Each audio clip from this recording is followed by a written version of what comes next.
afternoon. I call this meeting to order. Welcome to meeting number 55 of the House of Commons Standing Committee on Justice and Human Rights, and a special welcome to the students of the University of Ottawa Law School and Professor Martha Jackman in the back. Welcome, and hopefully we have an entertaining session for you, and you won't be disappointed. You have a minister in, you have experts, and department officials, and the RCMP here. So I'm sure you'll have a full and wholesome session. Pursuant to Standing Order 108 Sub 2 and the motion adopted on January 30th, 2023, the committee is continuing its study on Canada's bail system. Today's meeting is taking place in a hybrid format pursuant to House Order of June 23rd, 2022. And I won't go into details as I don't see anybody other than those that are already been on these, like analysts that are on virtual or Zoom, but I will remind anybody that's here, either listening in the back or at the stand there, that you can turn your mic to floor, English, or French so that your interpretation services are accurate. For the first hour, we are resuming our study in Canada's bail system. We have the pleasure to have with us the Honourable Marco Mendicino, Minister of Public Safety and Emergency Preparedness. Minister Mendicino is accompanied by officials from the Department of Justice, Matthew Taylor, Talal Dakalabab from the Department of Public Safety, a Senior Assistant to Deputy Minister. And from the RCMP, we have Chief Superintendent Sue Efford, Director General of National Crime Operations, Contract and Indigenous Policing. So we welcome you, Minister, and glad that you're here. And the floor is yours. You have 10 minutes. Bon après-midi. Monsieur le Président. Good afternoon, and thank you. Members of the committee, colleagues, I'd like to thank you for inviting me to appear before the committee today. And I'm here to speak about the bail system, a topic that has given rise to a great deal of interest in the public in recent times. This issue, it is an important one. It is vital to our public safety. It is also a very emotional subject matter, in particular for the families of those who have been impacted by violent crime and for those offenders who are attempting to pursue their paths towards reform and reintegration on both sides of the equation. It is terribly important that we undertake this study in a constructive and a civil way, and I want to commend each of you for the work and the energy that you are putting into it. As we know all too well, the consequences of violent crime in our communities cannot be overstated. We owe it to all Canadians to take concrete action to address and to reduce crime so that all Canadians can be safe. This begins with smart policy, investments in our law enforcement, as well as upstream social supports for those who are most vulnerable and at risk. Ensuring Canada's criminal justice system prioritizes rehabilitation and safe reintegration goes hand in hand with all of those efforts. En tant que ministre de la Sécurité publique, as Minister of Public Safety, I'm responsible for the Correctional Service of Canada, the agency responsible for the rehabilitation of offenders and their safe reintegration into society. This issue is at the core of my mandate. We know that addressing the issue of repeat violent offenders is a very complex one, but it is essential. It begins with taking a hard look at achieving rehabilitation and safe reintegration. Reintegration comes with its own unique set of challenges, which, if left unaddressed, Mr. Chair, will increase the likelihood of someone reoffending and, by extension, causing harm and grief and loss. That's why in June 2022, I tabled the federal framework to reduce recidivism, to break the cycle of reoffending, to support rehabilitation, and to make our community safer for everyone. The framework is an important step towards identifying factors that lead people to reoffend and determining how to overcome those challenges to support the safest reintegration into their respective communities. Élaboré en consultation avec diverses parties.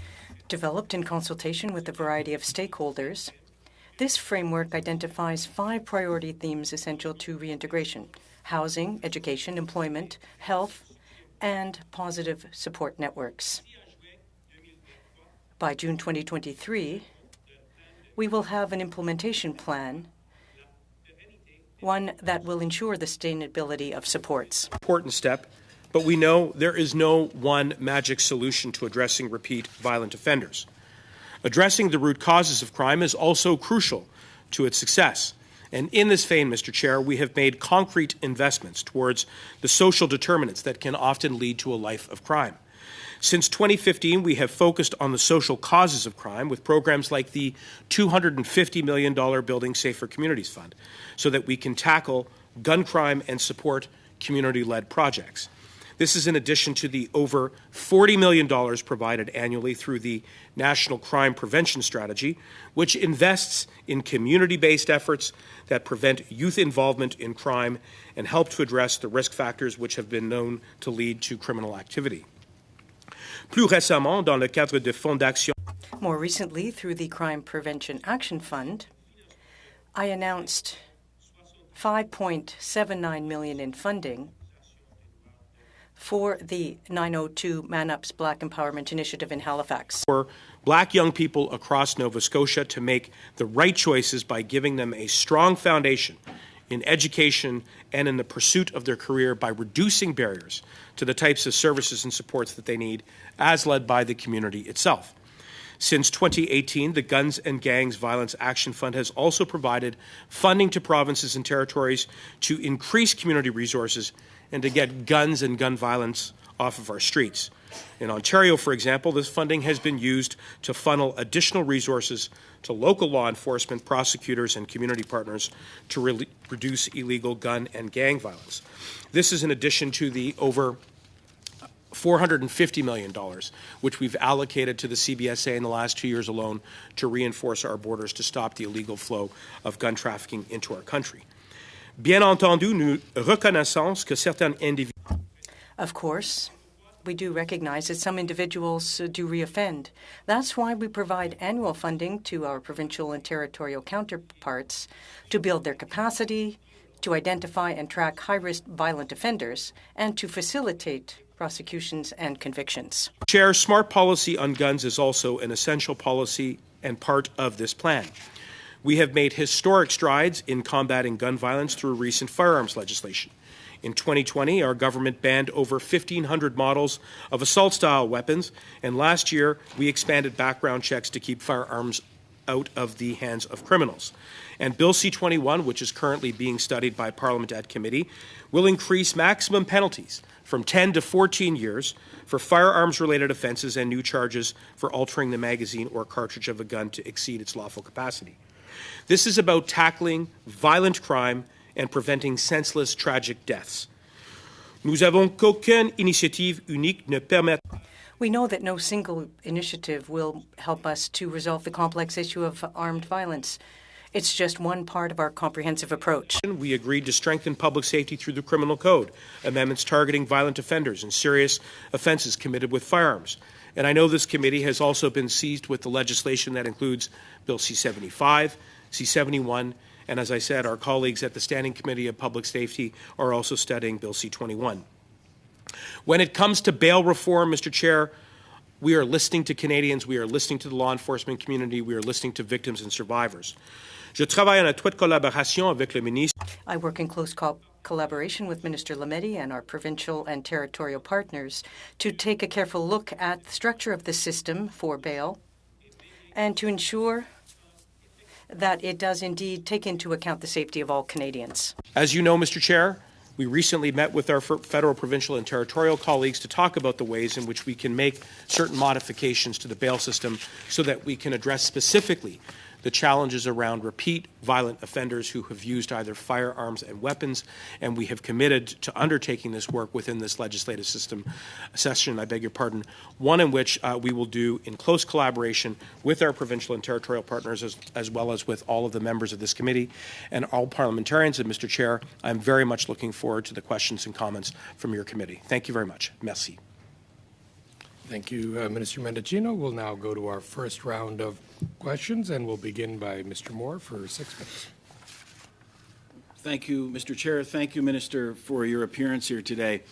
Minister, All 13 premiers rarely would agree on anything, yet we have unanimity amongst all premiers in this country that say that your government's approach on crime is failing.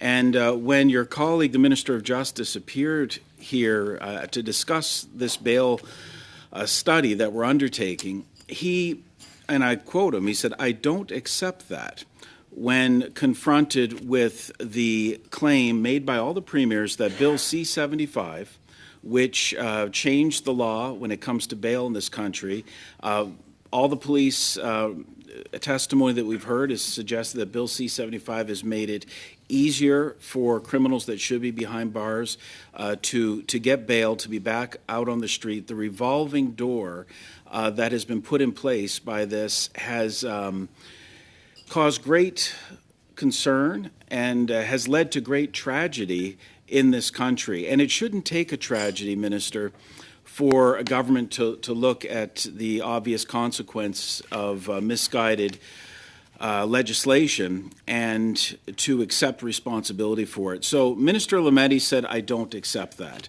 And I'll put the same question to you. Do you accept the criticism from 13 premiers and from law enforcement that says Bill C-75 went too far and that the bail system has to be strengthened?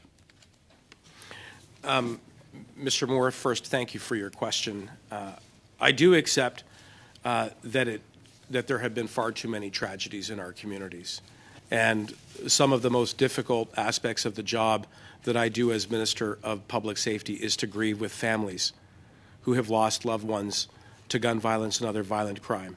And it is because of those tragedies that we must continue to find ways to work together to improve and strengthen our system, which is why Minister Lametti and I recently chaired and facilitated a conversation on the heels of the letter that you mentioned from the premiers of all 13 jurisdictions in Canada, so that we could have a candid discussion on how we might amend the criminal code to address the specific issue of repeat violent offenders who have used either guns or other weapons to visit upon communities and individuals, violence and harm, and which then leads to grief. As you heard me say in my introductory remarks, that was a very productive and constructive meeting where at the conclusion of it we were able to issue a joint press statement where the federal government agreed to look at the criminal code, to make certain amendments to the bail system so that we could be sure that we would both, one, protect communities from offenders or those charged with serious violent offenses from future harm, and two, to promote the successful reintegration of those individuals safely back into our community. Thank you, Minister. I guess it's two very different things. We all accept. I don't think there's anyone around this table that wouldn't accept that the tragic deaths that have taken place are just that, unacceptable. But what we need to hear is an acceptance of some of the criticism of the revolving door justice system, including the criticism around Bill C-75. In fact, it would appear your government's moving in the exact wrong direction when it comes to firearms. Bill C-75 has made it easier for repeat offenders to get bail. The Toronto police were here, and they provided testimony. They provided this committee testimony that said that there's individuals in Toronto that have been arrested on a firearms offense, receive bail, while on bail are arrested on a firearms offense, and receive bail again. Do you think in Canada that it's ever acceptable for someone who is on bail for a firearms offense to be arrested for a firearms offense and then get bail again? Is this what you're committed to addressing? Mr. Moore, obviously I share the concern that you do that individuals who pose a serious threat to our communities, including through gun violence, should not be casually or easily released, which is one of the reasons why we have committed to taking a look at the bail system. But I also want to say to you the following, that I've spent the better part of a decade working on the front lines of the criminal justice system. And I've seen with my own eyes the consequences of the revolving door that you refer to, which is a metaphor that, yes, is deeply concerning from the standpoint of public safety. But it's also the concern of this government, and I hope you as well, Mr. Moore, that there are structural and systemic challenges within our criminal justice system that have led to the overrepresentation of Indigenous peoples and racialized peoples in our criminal justice system.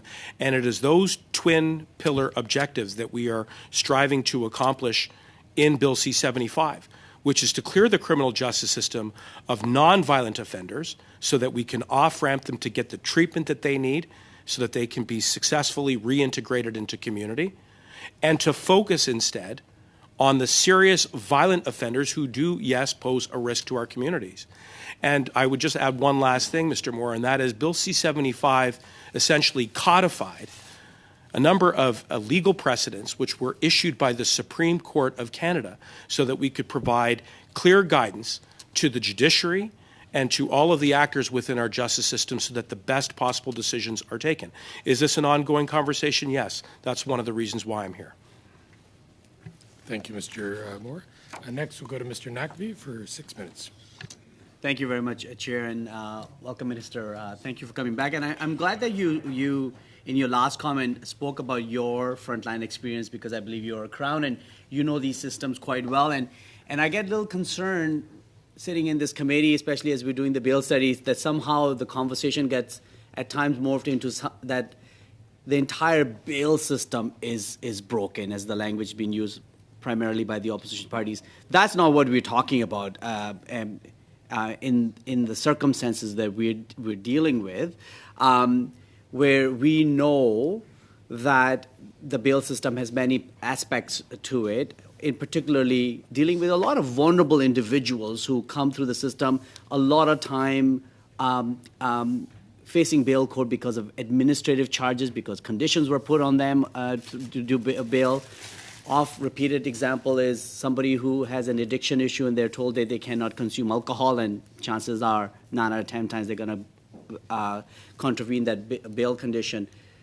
So in your view, as we look at this particular instance, and recently having meeting with ministers of public safety and attorney generals from across the country, what's the precise nature of problem that we're dealing with and the kind of issues that we need to look at?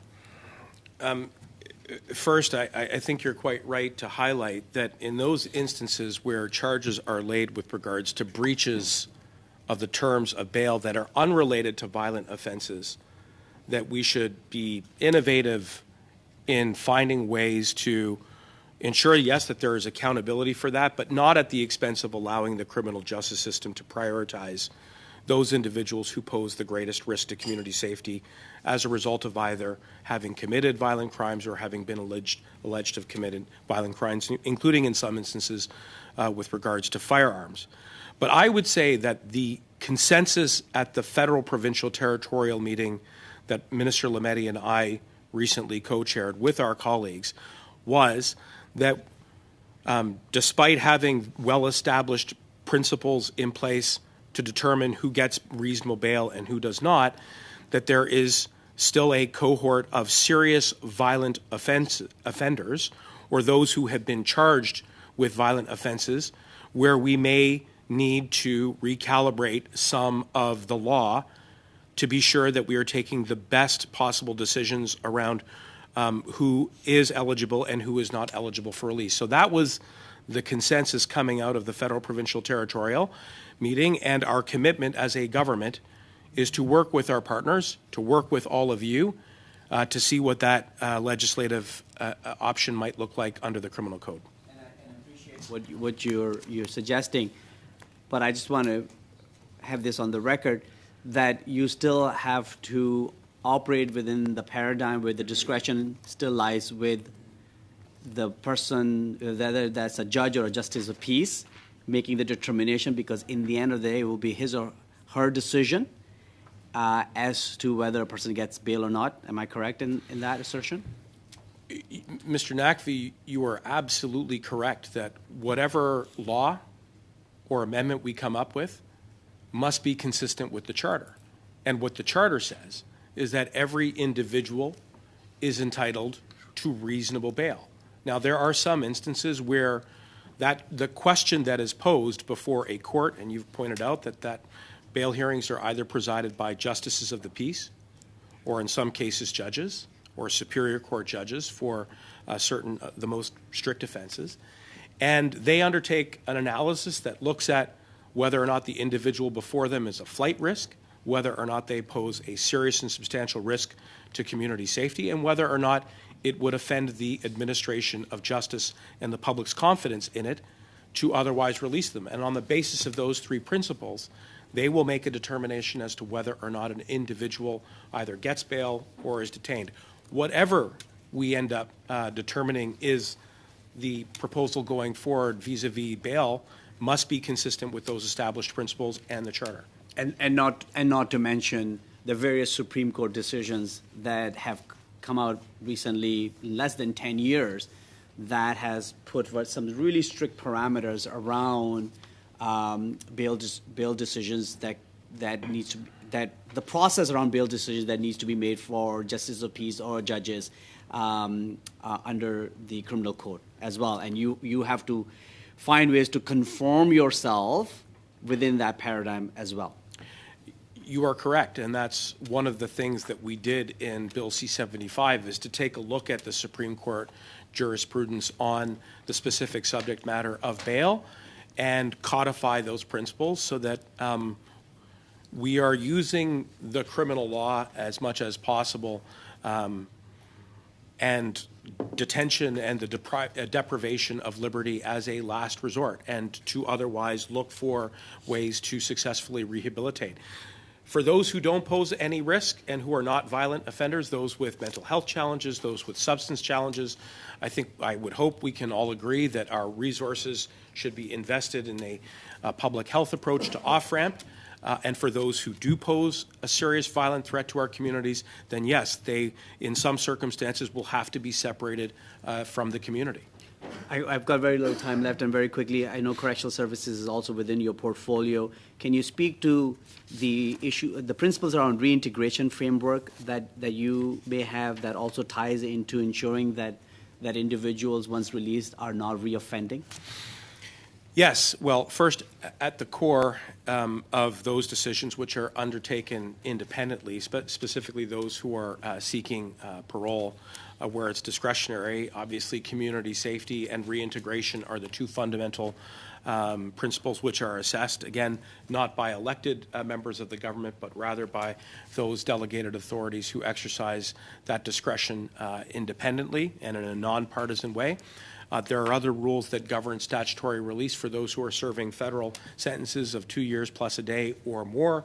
There are statutory rules around how much of that sentence they must serve in a federal incarceration facility and then transitioning them in stage by stage back into the community.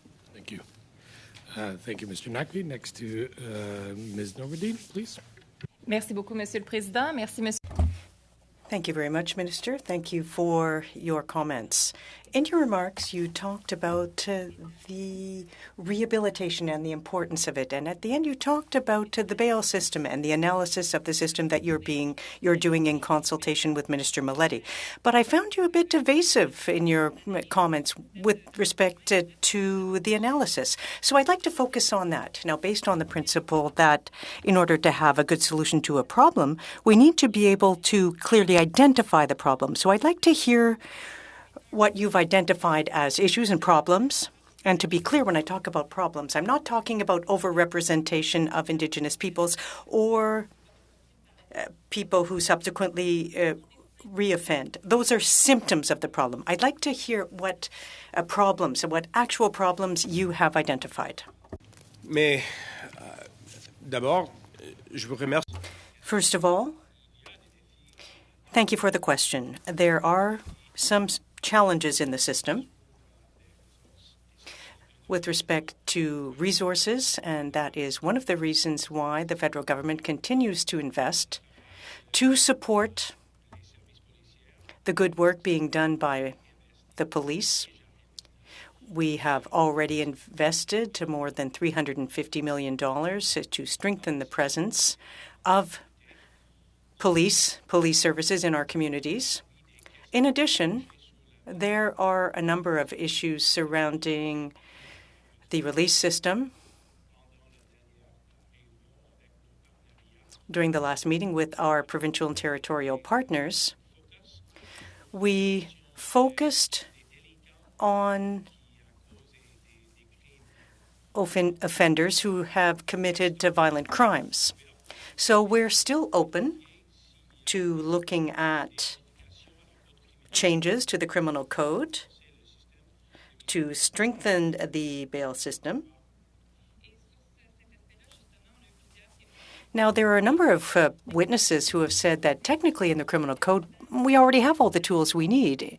There's Section 515, for example, but what we need are resources in order to ensure that we can enforce the conditions. Do you agree with that statement? And it's not through an amendment or a change to the criminal code that we'll be able to do that, but by a better application of what we already have. Well, not totally, because there is the issue of resources, yes. And that's why we need to speak to our partners in the provinces and the territories. Also with the police forces, I speak to the heads of the police forces, the associations, to put forth their priorities. In addition, we have the issues that you mentioned. Section 515 of the Criminal Code, for example. That is the provision that we're focusing on and discussing with the provinces and territories and looking at strengthening for the bail system.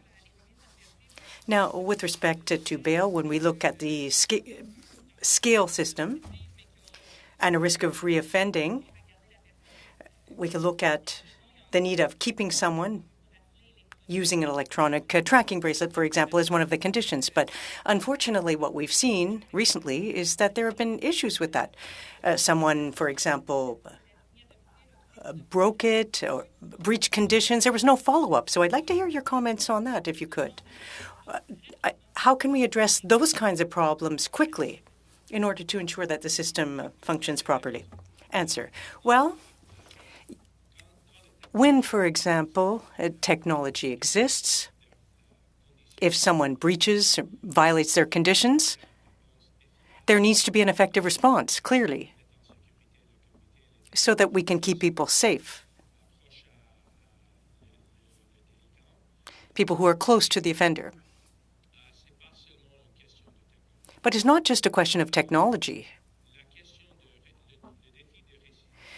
The challenge surrounding reoffending is a complex one.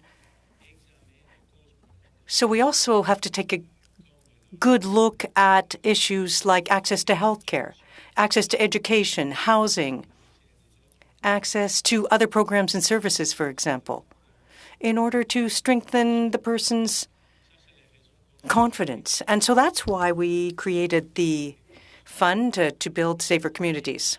And one final question, if I can, quickly.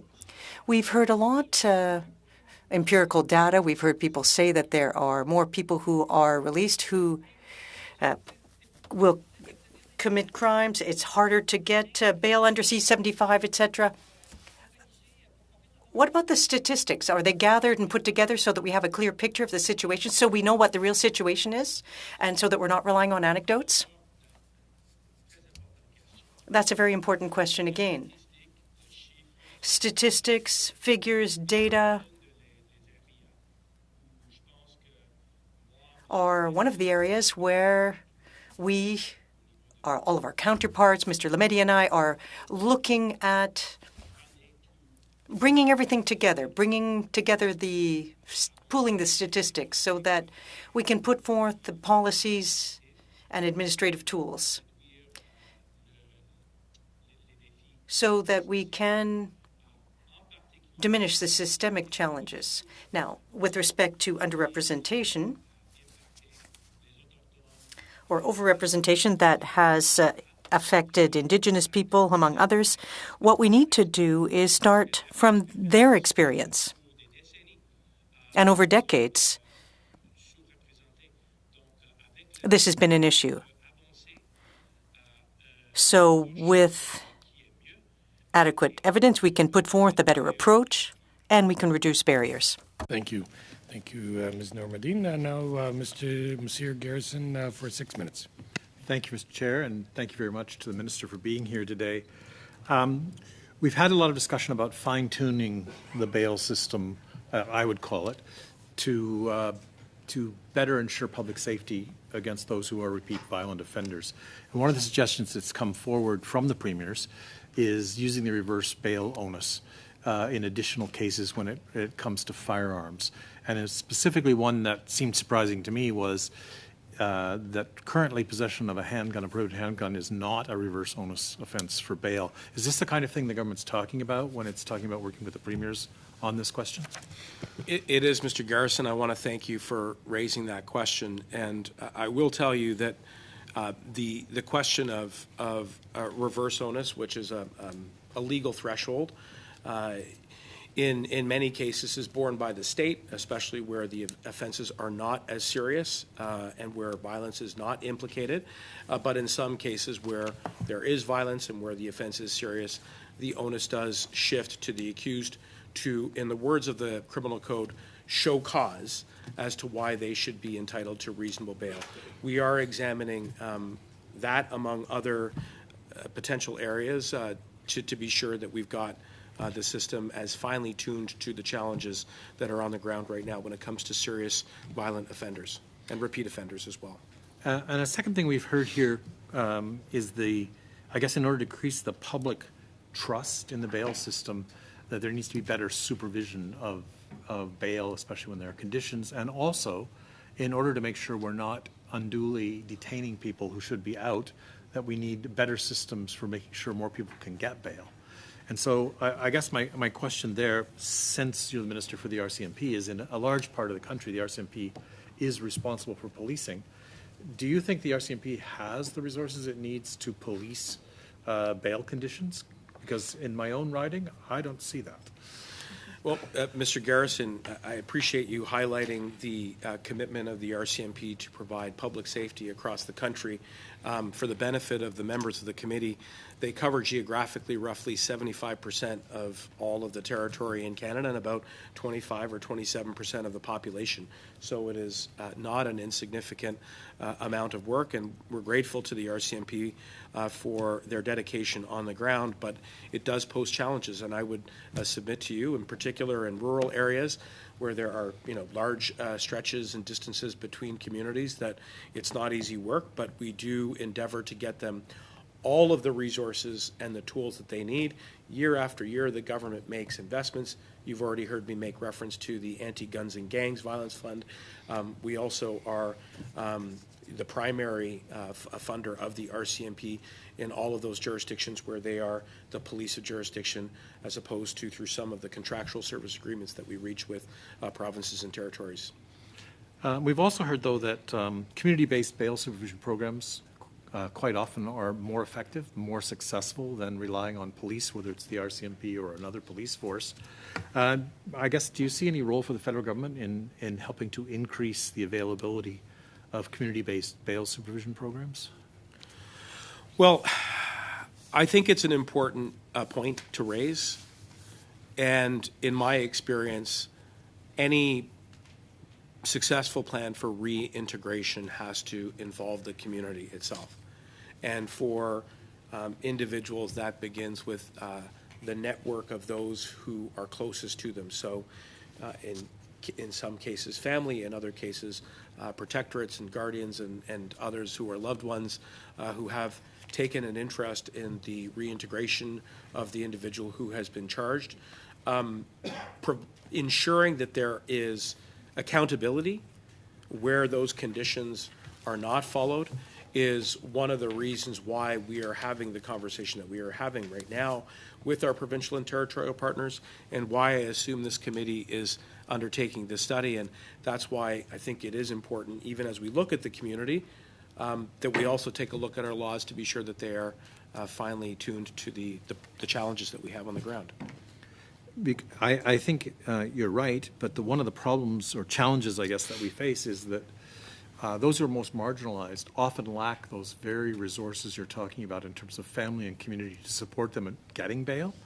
and to help make sure they can meet bail conditions. And that's why I've been talking a lot about community-based bail supervision programs, because we end up with a lot of marginalized people spending a long time in detention because they don't have those resources personally and in their family to be able to be released on bail.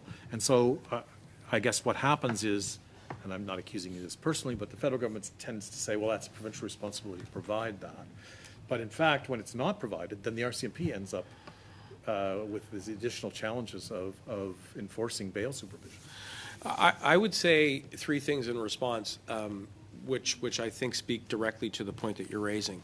The federal government is investing in communities to promote the successful reintegration of those who've been charged and those who have been convicted and who are being reintegrated into the communities through, one, the $250 million Building Safer Communities Fund, second, the National Crime Prevention Strategy Fund, and third, just yesterday, we announced additional funding for the Indigenous Community Correction Initiative, which focuses on promoting Indigenous language, culture, and history for those Indigenous inmates who are looking to anchor their reintegration based on their own identity and cultures. And by doing those three things, we are putting community at the center of our reintegration efforts. So Thank you. I'm out of Mr. time. Gary. Yes. Thank you very much. We'll next go to Mr. Brock for 5 minutes. Thank you, Chair, and good afternoon, Minister. Always a pleasure to have you here at Justice. Good afternoon to the remaining witnesses. I mean no disrespect, but we're going to save those questions for you in the second hour.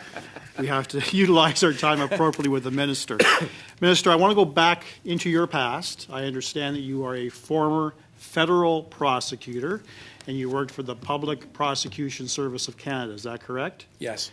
And part of that prosecution responsibility included prosecuting individuals charged under the Controlled Drugs and Substances Act. Yes. And that would include individuals charged with trafficking of drugs or possession for the purposes of trafficking, as well as simple possession. And, and production offenses as well, yes. Exactly, production. And as a lawyer and as a prosecutor, you would also agree with me, I hope, that many of the individuals that you have prosecuted, many individuals I've prosecuted, have similar criminogenic factors that quite often include addictions, whether that be alcohol, whether that be drugs, whether that be mental health.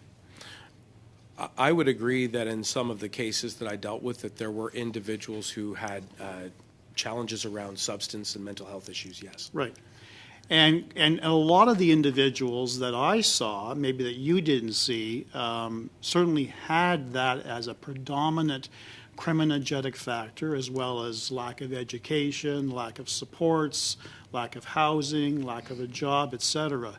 So would you agree with me, sir, that it's crucially important that these individuals, after they're sentenced or after they're discharged, whatever the circumstance may be, that they get the help to lead a productive lifestyle? Mr. Brock, I would go one step further than what your question suggests, and that is to say that where possible, we should be off-ramping those individuals from the criminal justice system at the earliest point in the system, because as you yourself underlined, in a lot of those cases, the determinants that have led to their intersection with the criminal justice system are based on a lack of access to safe housing, affordable housing, education, health care, et cetera. So off-ramping them the earlier the better, so we can focus on violent offenders. And you'd agree with me, though, that if we can't off-ramp and we have to sentence these individuals and place them on probation or send them to institutions, we want to ensure that there are supports either in the community or in our institutions to help them address those issues. Would you agree with that? I would agree with that.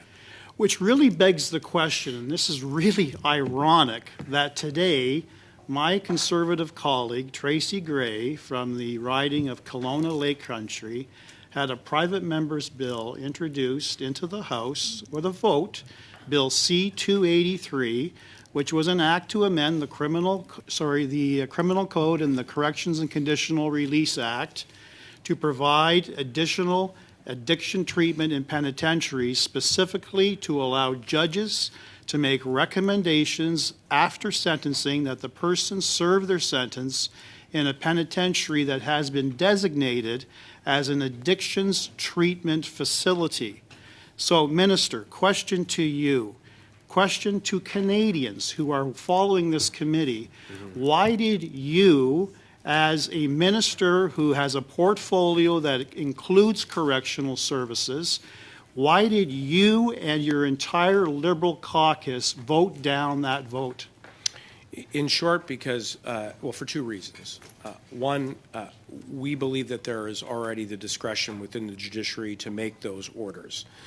And I'm in no way dismissing the merit of them. I think it is right to point out that there should be conditions that foreshadow the ultimate release of individuals who may have mental health and substance challenges. And therefore, I have seen in my experience judges who fashion orders that foreshadow the kind of mental health and public health treatment that those offenders need to reintegrate. And two, because I would say that there are other initiatives which this government is investing in to promote the kind of reintegration for those individuals who may be suffering from those challenges as well. You also took credit, I understand, Minister, for the federal framework to reduce recidivism. You mentioned that during one of your, either the opening statement or a response to a question. You will acknowledge on the record, sir, that my colleague, Conservative colleague, Richard Bragdon, his private member's bill, C-228, which was passed in law in 2021, did exactly that. Would you give him credit, sir? Listen, I think we need to be working across partisan lines as much as possible. And look, there are private members' bills where the government has seen fit to support them, regardless of partisan stripe.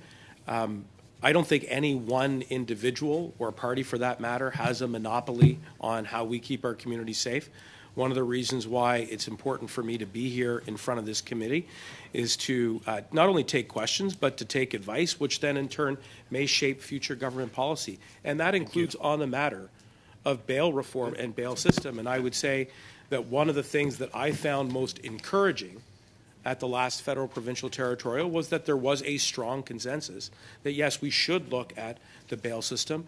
And that was true no matter which government was sitting within which party. So there is a multi-partisan effort here to get this right. Thank you, Mr. Brock. And next we'll go to Ms. Diab Thanks, for 5 Mr. minutes. Chair. And Minister, welcome. Welcome to our witnesses. Would you like a minute to finish the answer to that question if you haven't had enough? No? You're I'm good? okay. All right. So as we've been discussing in the committee, and of course we know that social factors play a significant role in leading individuals to engage in crime and violence. And again, I want to thank you for coming to my province earlier this month, where you announced funding to the Halifax Regional Municipality to support local projects aimed at young people involved in gangs and at risk of joining them, so that we can set them up for better success. And of course, in your opening, you mentioned the 902 Man Up Black Empowerment Initiatives, because we know how important it is to work with community groups that have local grassroots expertise. So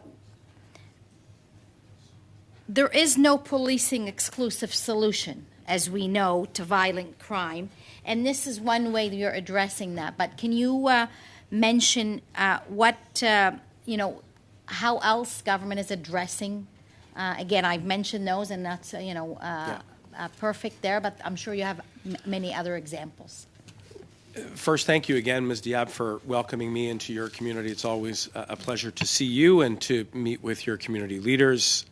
There were 2 announcements that we made there that build upon the investments that we are making, both at the border. We had a chance to go to the Port of Halifax terminal to see the direct benefits of the approximately $450 million we're investing in the CBSA. I would encourage all colleagues to acknowledge and express gratitude to the CBSA for the work that they are doing, stopping year after year more and more illegal firearms. That's good.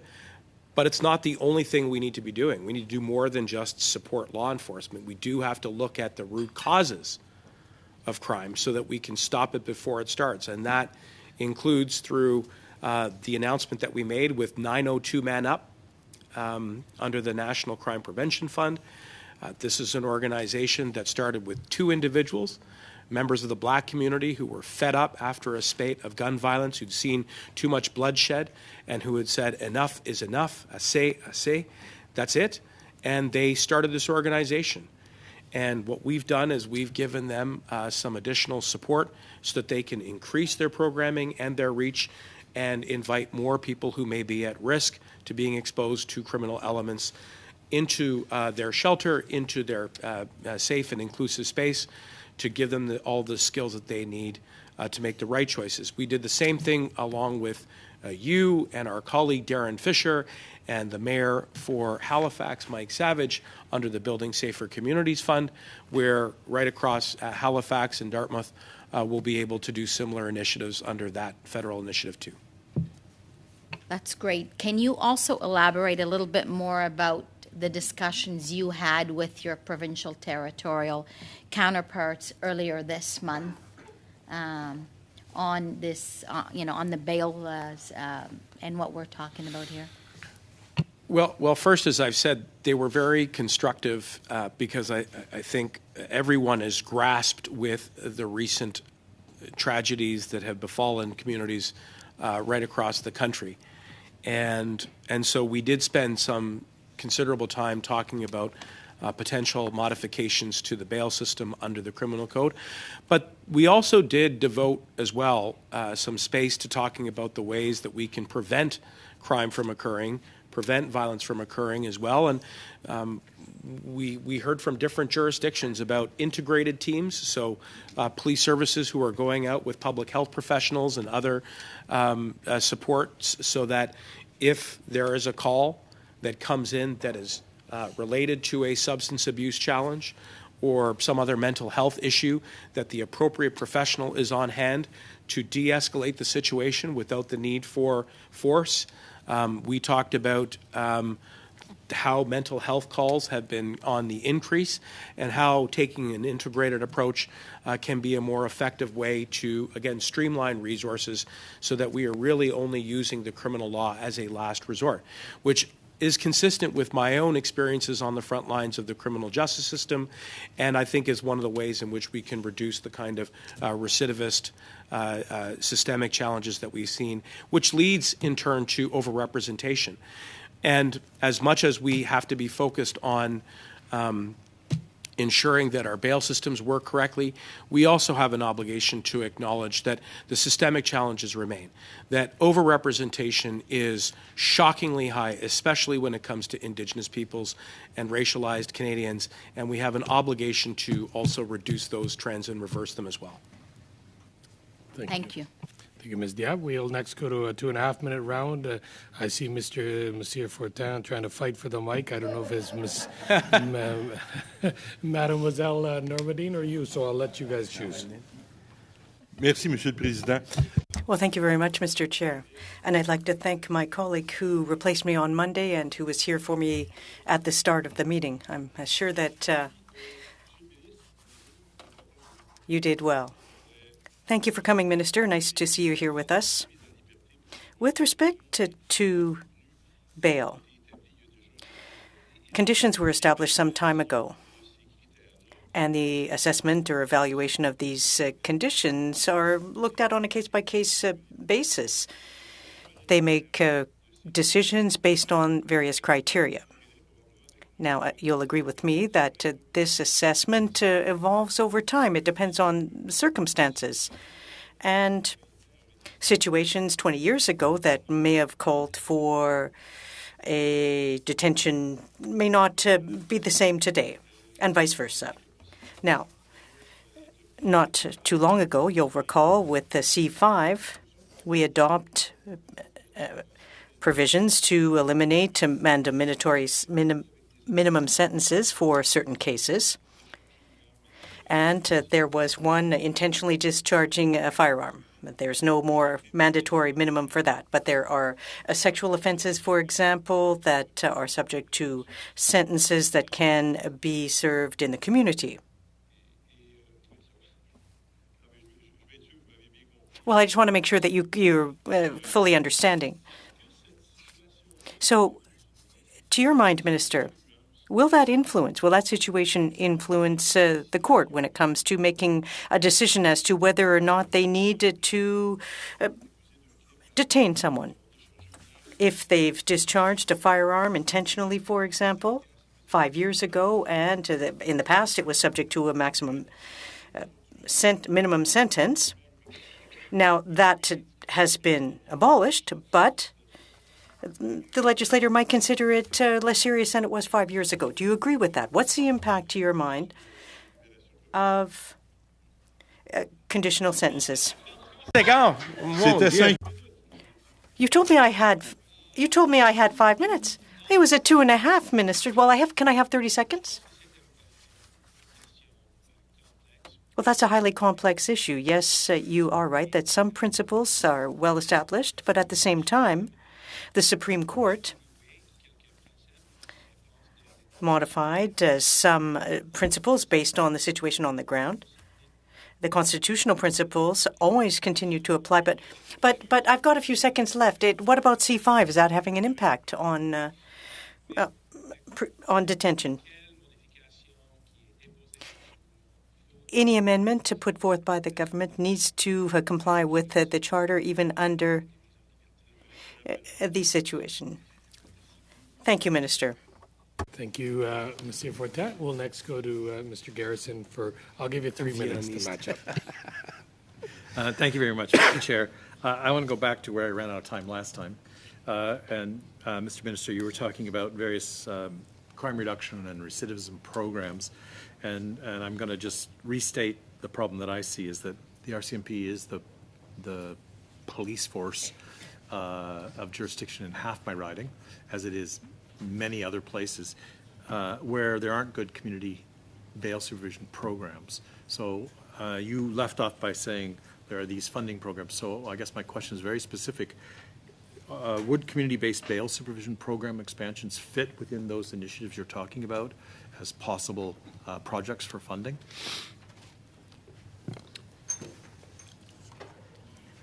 I'm trying to give you the clearest answer that I can, because in my mind, community bail means a very specific thing, and that is any bail that is structured that involves a surety, for example, does involve an aspect of the community supervising.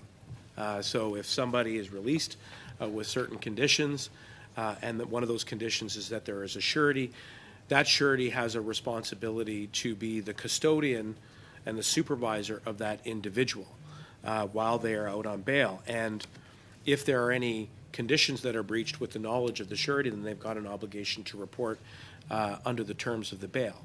I think what you are, and I don't want to over-interpret your question. Let me just say, I'm thinking of the John Howard Society, which many places in Ontario actually runs those programs rather than depending on individuals or family members. There's actually somebody that has the trust of the community in enforcing those bail supervision programs. It's not the police. Yeah, and I'm glad you provide that clarification, because I know, again, from my own firsthand knowledge that there are bail programs where we work with the John Howards, the Liz Frys, other organizations who do provide that wraparound support. I think the challenge is around sustained supports in the areas where the individual offender needs it, and making sure that we balance that treatment and support with the counterbalancing need to protect the community.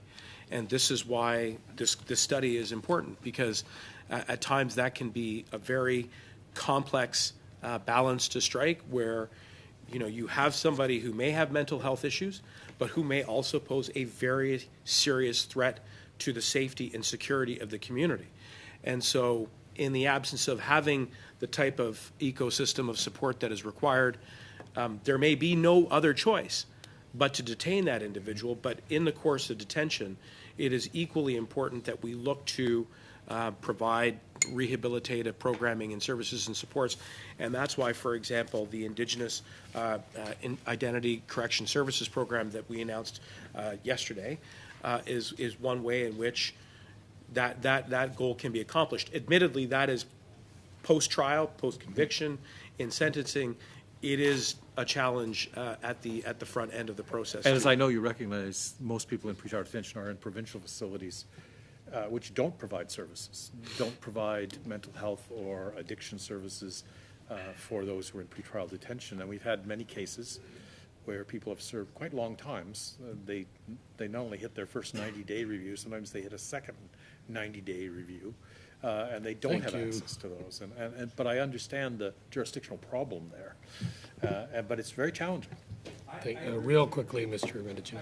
Mr. Garrison, there are definitely challenges to provide reintegration up front, but that's why we have to continue to work closely with our provincial and territorial partners.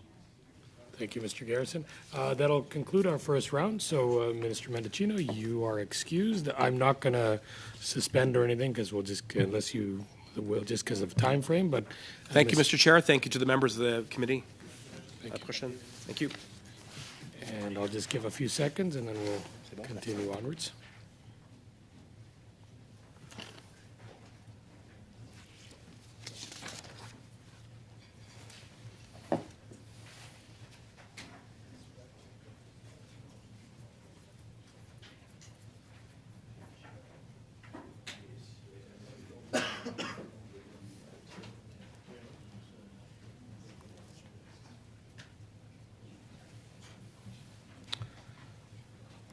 All right, we'll resume. We'll begin the first round of 6 minutes with Mr. Van Popta. Mr. Van Popta, the floor is yours. Good. Thank you to the witnesses for being here. Mr. Taylor, I'll start with you. I believe that there is a consensus across Canada now that Canada's bail system needs to be reformed. We have a letter signed by 13 premiers who say that. We heard the minister just a few minutes ago say that, talk very favorably about a federal-provincial meeting that he and Minister Lametti were at, and saying that there was good progress being made. That despite what Mr. Lametti had said not too long ago, when he was asked about this, he said he was open to suggestions for improvements, but he believed our bail system to be strong and sound. That's what he said. So anyways, today it appears that we have a consensus that something needs to be done. There's been quite a bit of talk about reverse onuses, amending the criminal code. But my question is going to focus on work that some provincial governments, attorney generals have done, particularly in my province in British Columbia. We also had the Attorney General of Saskatchewan here the other day talking about that. And so I want your opinion on that. You know, what do you think the provinces have done effectively, and what could they do effectively when it comes to bail reform? Thanks for the question. Mr. Dakelbob and I were also in attendance at the ministers' meeting and had the good fortune to see the discussions and the consensus that Minister Mendicino has talked about. I mean, I think what I can say in terms of if you talk about bail reform in terms of what the provinces and territories can do, I guess I could interpret that one of two ways. We've certainly received a number of different proposals for criminal code reform from the provinces and territories, either through the work that we do as officials with our provincial and territorial partners. And I think the last time I appeared before this committee, I talked a bit about that work that we have been doing for some time. We also heard a number of specific proposals for law reform at the March 10th meeting that Minister Mendicino has spoken to. But we've also heard about non-legislative changes that are needed or that are important to improve the functioning of the bail system. And Mr. Garrison's talked a bit about bail supervision. I think the Attorney General from Saskatchewan talked a bit about some of the work that they're doing in their jurisdictions as well. Changes to Crown policies around when to argue for bail to be denied versus when bail should be favored. So I think it probably doesn't answer your question specifically, but there are a lot of different things that are being talked about as ways to perhaps fine-tune or improve upon a good foundation. I think that by and large, most would agree that for most cases the bail system is working well, but where the focus has been, and as bureaucrats how we're supporting the government, has been on that more targeted area of repeat and violent offending. Good. Okay. Thank you. So the Attorney General for British Columbia has amended his directive to Crown Counsel, and specifically telling them no longer to seek detention even if a fit sentence upon conviction would include incarceration. It used to be that they were not to seek detention, and they are now reversing that. Do you have a comment on that? Yeah, I mean, I think from what I've reviewed in terms of the guidance that is reflected in the new directive from the Attorney General in British Columbia is really to try and reinforce some core principles that exist in the bail system. So in terms of the specific point that you raised, sir, about the seriousness of the offense and the likelihood of a carceral sentence if convicted, well, that's built into the bail system already. So I think that's very much a reflection of what what the law already tells prosecutors, and of course what the law says and how it's implemented are two different things. So by developing these guidelines and these policies, provincial attorneys general help to ensure that the law operates as it's intended. Good. Okay, I want to pivot to reverse onus. Sure. And possible amendments to the criminal code. This is what the premiers are asking for, particularly relating to firearms offenses and repeat violent offenders. A couple of days ago, we had a witness here, a criminal defense lawyer, and he said, whether or not there is a reverse onus is not going to make a lot of difference to the way he practices law, because it is effectively a reverse onus in any event. But I'm going to quote you, Mr. Taylor. You were here the other day, and you said, these reverse onuses reflect Parliament's intention to make it more difficult for an accused to obtain release in certain situations that align with the grounds of detention. My question is, to what extent do bail judges respect Parliament's intention as set out in implementing a reverse onus? How seriously do they take it? Does it make a difference? It's a tough one to answer, but the quote sounded nice. I mean, I know we're out of time. I would just say that any law reform in this space, if it is a new reverse onus, would very much reinforce, I think, Parliament's belief that these offenses be treated a particular way. Thank you. Thank you. Thank you, Mr. Van Popta. Next, we have Ms. Briard for 6 minutes. Thank you, Mr. Chair, and good evening to all our witnesses. I'll ask my question in French. Monsieur Darcabal, on a entendu plusieurs... Now, we've heard several people not necessarily criticize the system,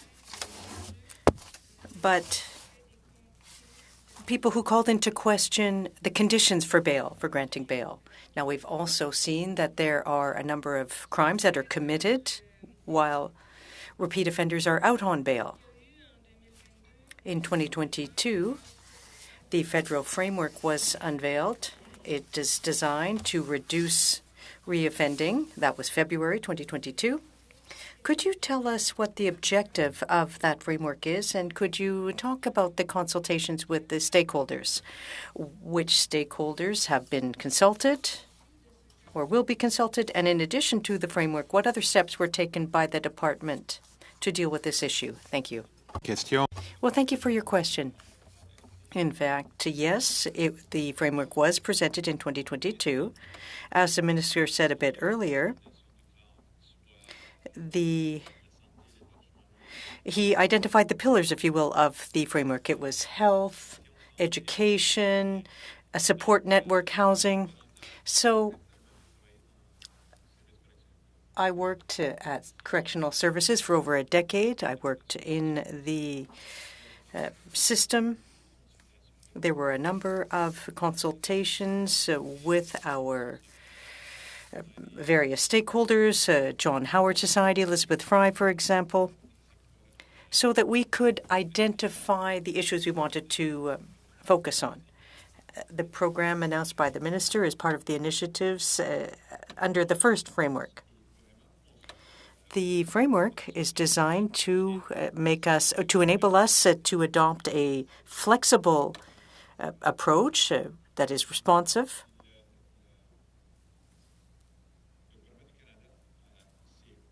The Government of Canada has committed to coming back with the framework and the bases on which we will be working very specifically by June. That commitment was made to go back to the Public Safety Committee. And so the consultations are still underway, and a proposal will be prepared and tabled in Parliament. Generally, I'm happy that you've focused on the difference between the two systems. Yes, now clearly that the policies can be similar. We have a number of figures, less than 1% reoffense rate for people on conditional release with violent offenses. So there's a high success rate. And when we look at bail, but the two systems are very different. And who are you consulting then with respect to the framework? Who are the various stakeholders? Well, I don't have the list in front of me, but I can guarantee you that we are consulting academics, for example, not-for-profit organizations, Indigenous communities, Indigenous Canadians, Black Canadians, the ones that are overrepresented in the system. I can provide the list if you'd like. Thank you. My next question will go to the superintendent. Earlier today, we heard the minister say that we needed to strengthen your ability to take action. At a previous meeting, we heard with respect to bail, there were some things that we're working with. We could be using the situation with respect to conditional release and use those provisions for bail. I'd like to hear your comments on these points generally.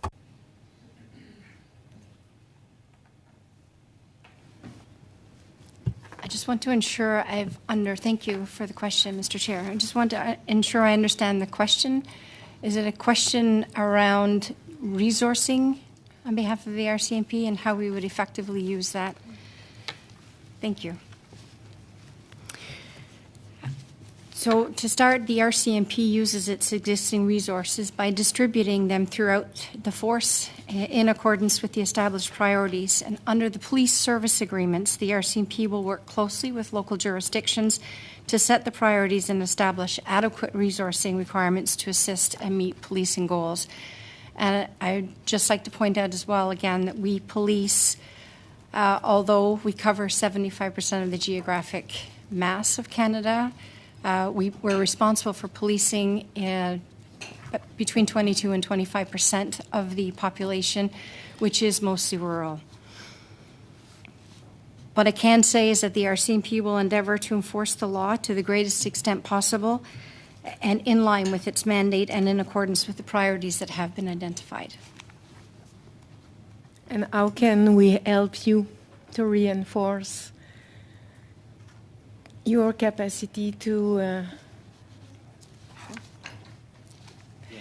You go ahead. Pardonnez-moi, j'essaie de, si ça vous dérange pas que je prends un... I could perhaps answer part of that. As the co-chair of, I can tell you that I work on a daily basis with my colleagues across the country on the RCMP's contract and also with Quebec and Ontario as part of my duties.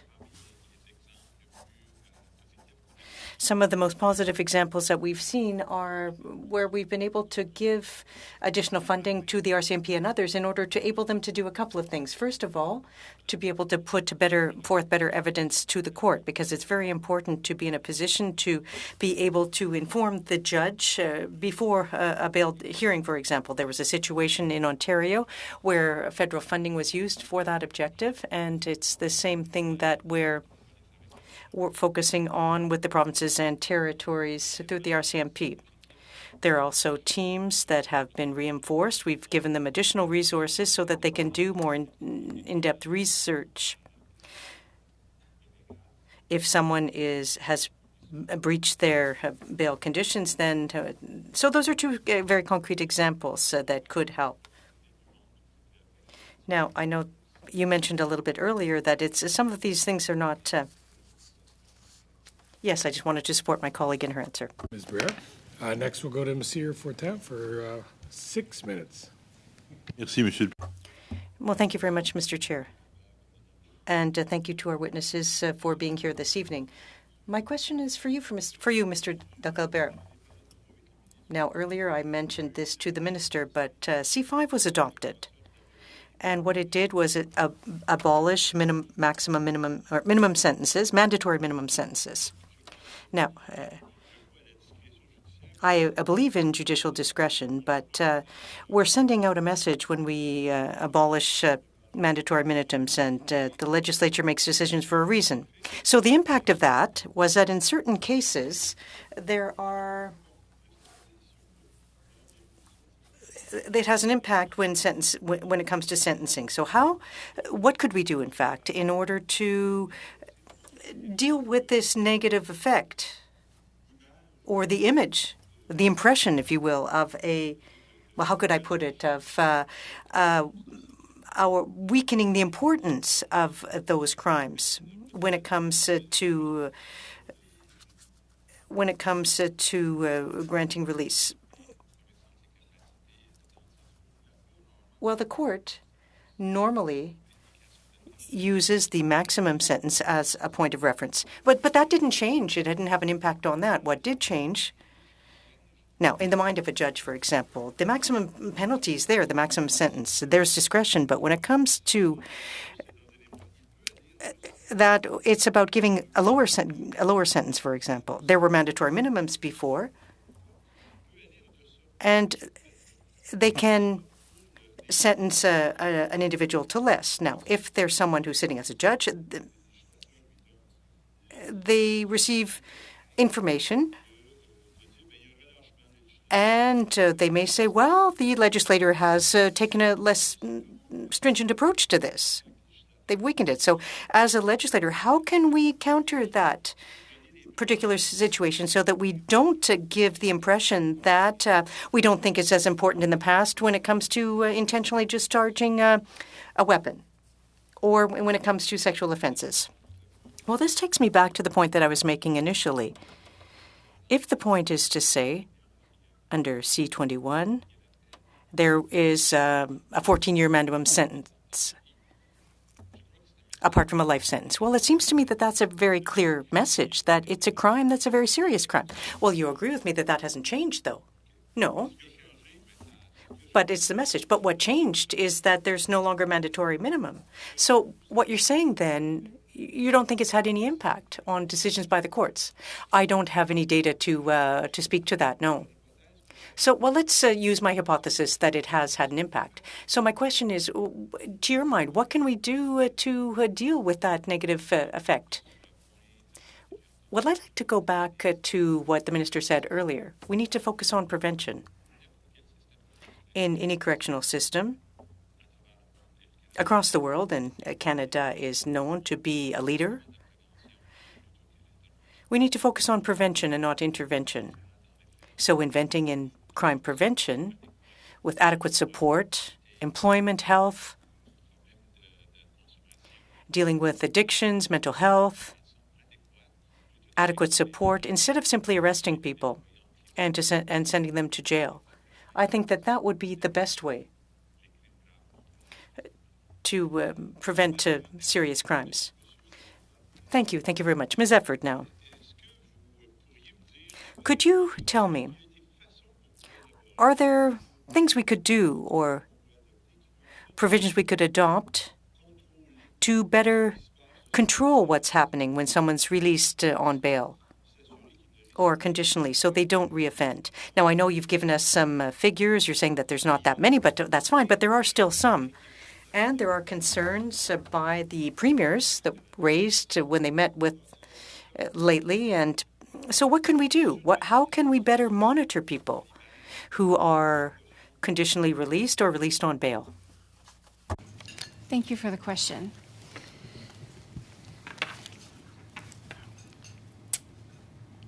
It's a challenging question from a policing perspective. I don't have numerous ideas right now, not that I couldn't consult and come back to the committee, if that would suit. Ultimately, for the RCMP, we are responsible for enforcing the law. And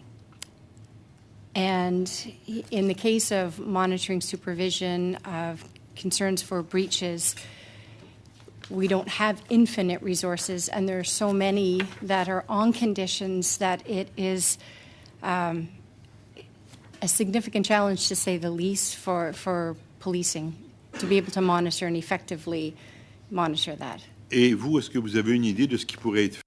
Well, do you know what could be done for the courts to take these situations, these offenses more seriously, despite the abolition of the mandatory minimums?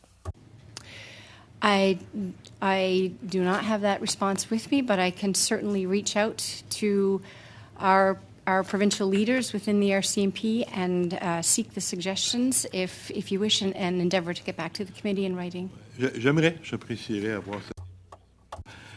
I'd appreciate having that information. Yes, thank you. Thank you very much. Thank you, Monsieur Fortin. Next to Mr. Garrison for 6 minutes. Thank you very much, Mr. Chair, and thank you for the officials for sticking with us through this process. I want to go back to Chief Superintendent Effort. You mentioned the police service agreements, which set priorities on policing. And so my question about those agreements is, what priority do those agreements give to supervising bail conditions and breaches of bail conditions? Do those agreements give any priority to that? Because that's what directs you as the RCMP in terms of the contract policing. Thank you for the question. And unfortunately, to answer that accurately, I would have to take that back and ask the questions to the people who are actually dealing with the provincial and territorial agreements and actually understand the priorities. So I would endeavour to return with that question in writing, that response in writing. That would be useful, I think, for the committee, because I think that's where we have a problem in terms of, I'm not seeking to find the guilty party here, but the public would like to see, I think we've heard that quite often, better supervision of bail conditions, and that would increase public safety and confidence in the system. But if the provinces aren't making that a priority in their policing contracts, that's a problem that we need to attack, I guess, from both ends.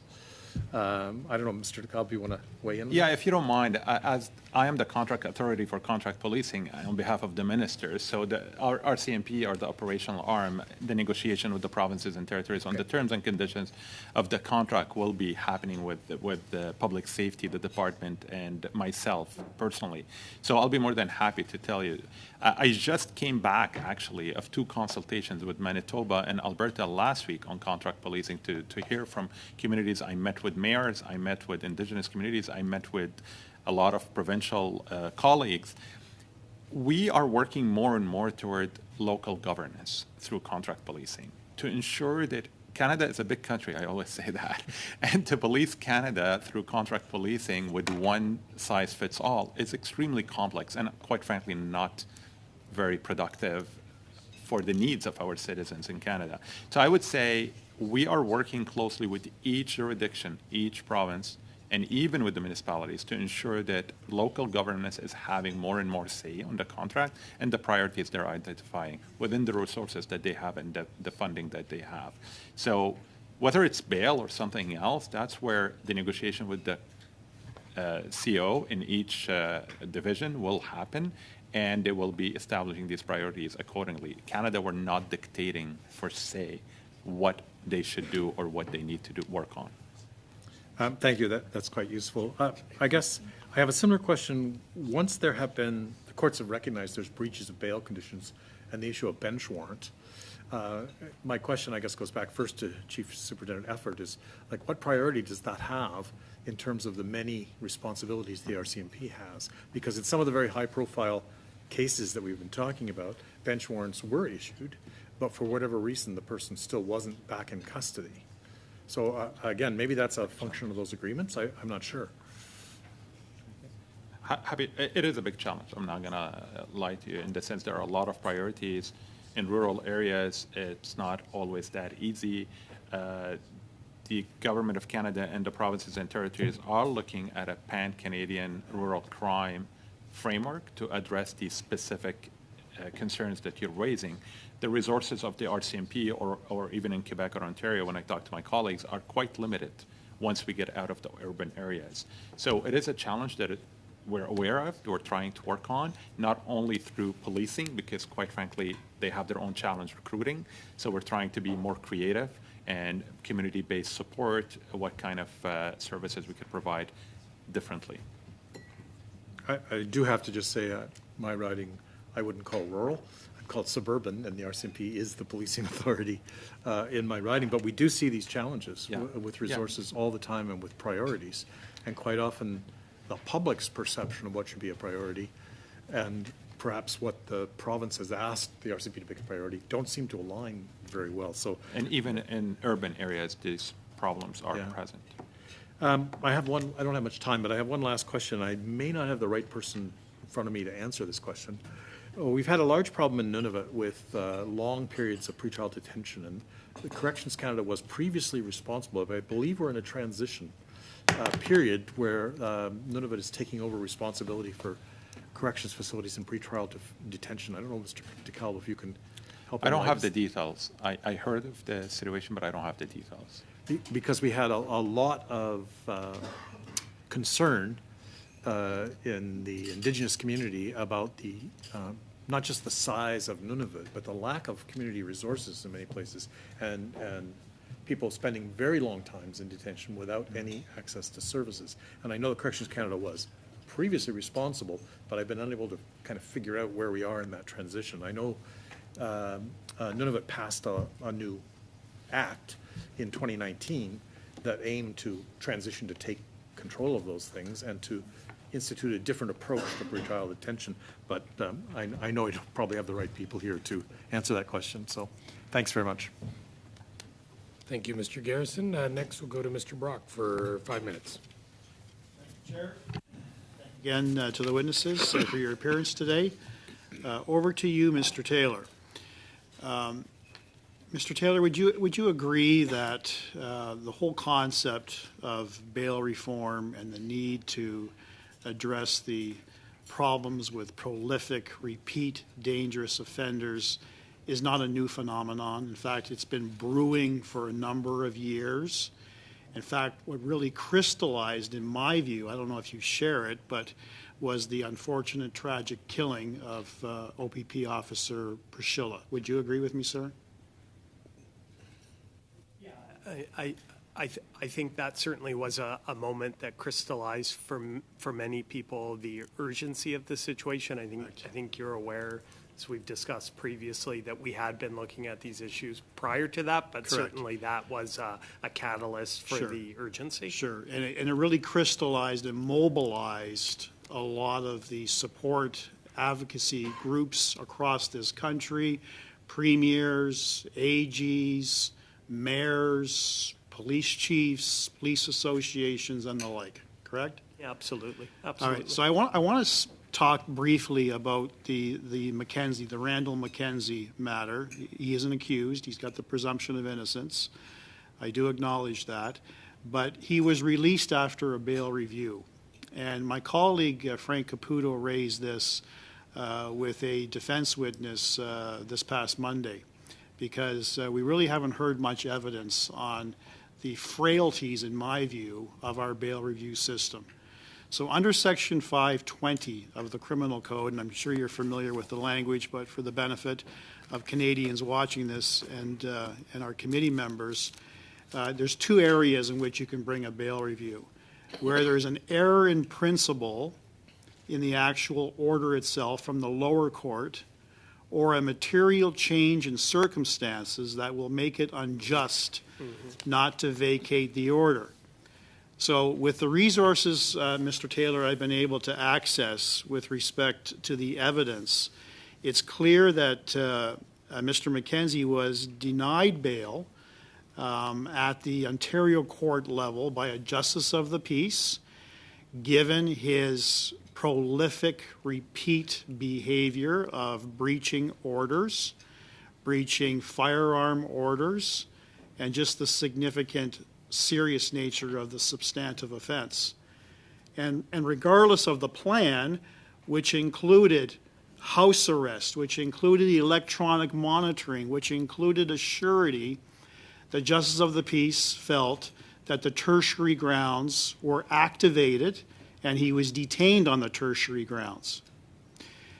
6 months later, he ends up in bail review in Hamilton, and he was Indigenous, and Gladue factors were referenced at the lower level.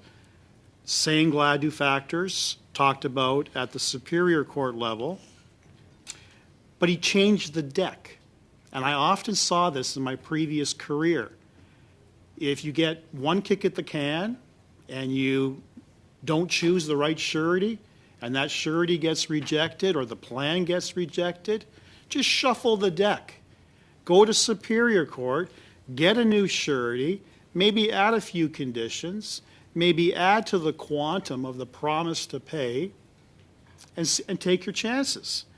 Well, in this particular case, it was the same terms that he was advancing in the lower court, the same amount by way of a promise to pay, but he swapped up the surety, which was originally the girlfriend, to his mother. So clearly we have a disconnect here in terms of community safety. So you, sir, being, I believe you to be the lead, highest legal officer at the Department of Justice. Is that accurate? It certainly is not. Oh, I was prepared. I was prepared to give that to you, sir. I was prepared to give you that honor. Okay, well, held in high esteem. Thank you, sir. At the Department of Justice. Is there any flavor, is there any sort of appetite to tighten up this weak bail review system that we have across this country? Well, a few things. I mean, I think Minister Lametti's been very clear that he's open to any. He said that when he appeared. He's open to any good idea. We have had some discussions with our provincial and territorial partners.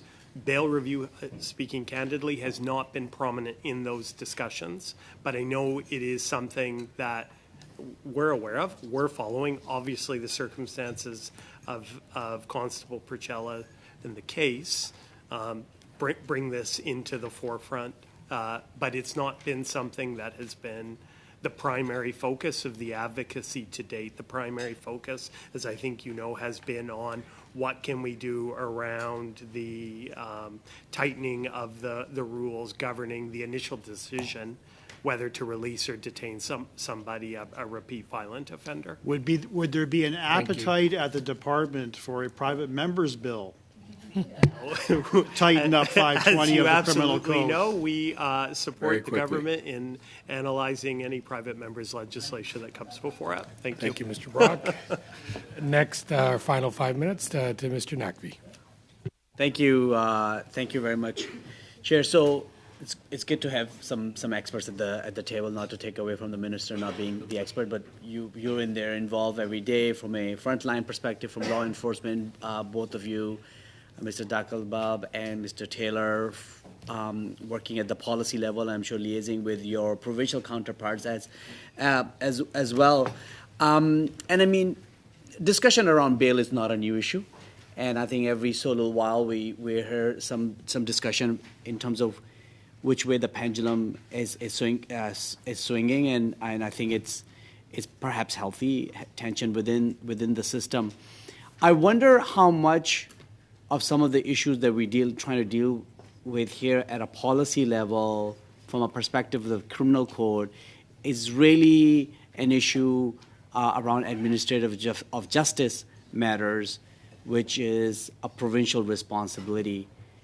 I'm not asking you to pass the buck or lay the blame, but in your conversations with your FPT counterparts, how much of that wholesome discussion taking place where there's policy needs to be reformed, but then there's room for, from an administration of justice perspective, things needs to happen as well? I leave it to any three or one of you to pick up the ball. I'll start, if that's okay. Thank you for the question. I think it was clear by my Minister Mendicino and Minister Lametti, that it's not only one solution that is required. And it's not a question about blaming. It's a holistic responsibility of both federal and provincial and frontline officers, quite frankly, in my opinion.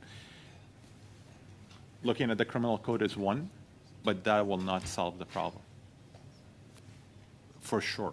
We need to continue looking at other ways of doing it, whether it's prevention, intervention, or through funding, resources, better training for our police officers, better monitoring of conditions, whether it's for bail or conditions at parole or whatever kind of conditions. Honestly, I do believe that everybody is committed.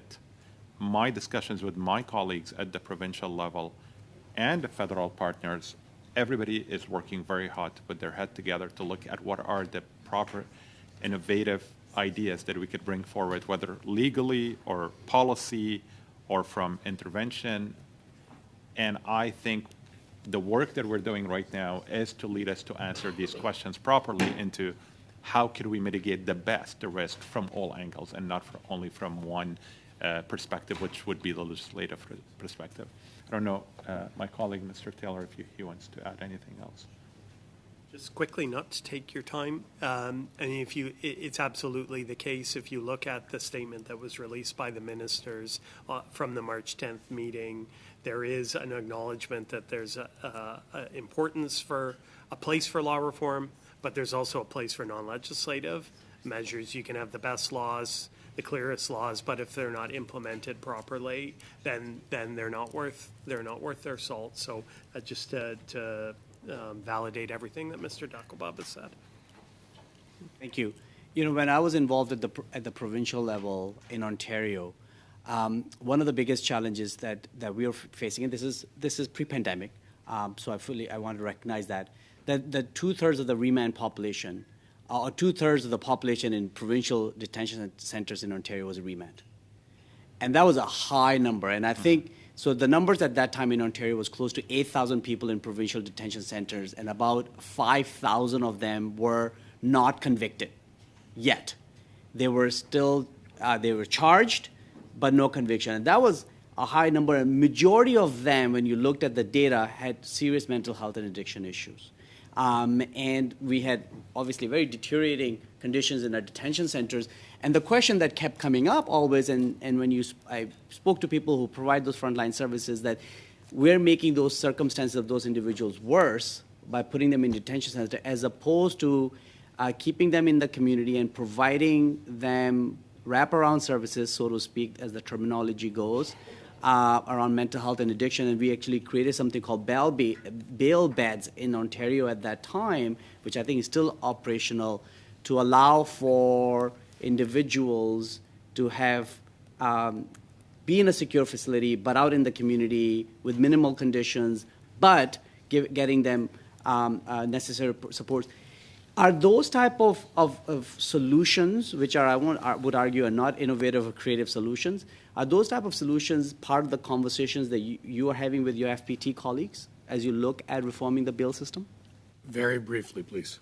Sure. Actually, we are offering stigma awareness training to police officers across Canada from public safety to address these kind of harm reduction approach that is necessary to avoid having these people in prison. It's not necessarily just part of the bail discussion, but overall the discussion about the opioid crisis and the other drugs addictions that we have in Canada. Thank you. I'm going to stop for the time. Thank you. Thank you, Mr. Nakvi, and I want to thank all the witnesses. Thank you for your valuable testimony, and once again for coming here again. I want to thank the students and Professor Jackman in the back. Hopefully you found this invigorating and entertaining as we do. Thank you. I will now adjourn the meeting, and we'll see you all next week.